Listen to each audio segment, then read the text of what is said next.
lamsogo jotuna tiari hadu koktumao जों नुगैमानो तालकिसा सिगां बुबाग्रा प्रेस मिट खाइगे इफ्रामो थानि इंगै विजन डकुमेन्ट्स लुकुरंनि बसकांगो फुनुकमानि ओके हाय सांग्रं सालो हास्ते हाफां बीजेपी संबो बरगनि मैनिफेस्टो कारेखा आबानो तै बुबाग्रा साखा बो बेबाक इफ्रामो थानि विजन डकुमेन्ट्स न कौशल एबा बनस सोरंगै लाइजाखा आबानो तै कक खरसाथाय क्लायो लाइ थांजाक बाजेट रिपोर्ट्स नाम थानि बो हास्ते हाफांबा आचुगै तमाय बीजेपी बदल निंगे रिपोर्ट्स नाम थानी टीटीए डीसी नि डेपुटी सीएम बरमगना अनिमेश देबरमानी प्रोजेक्ट न पी खलाइखा हनै बो कॉकशिल साजाक माने तंगो।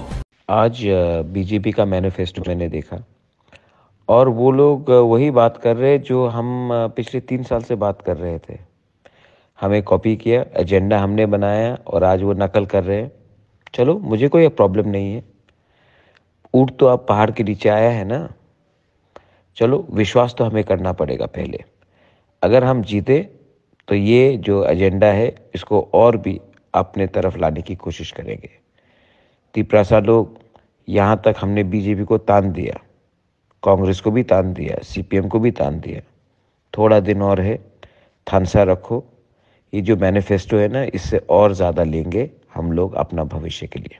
बेलाइनो हम बाय। This is बुबाग्रा।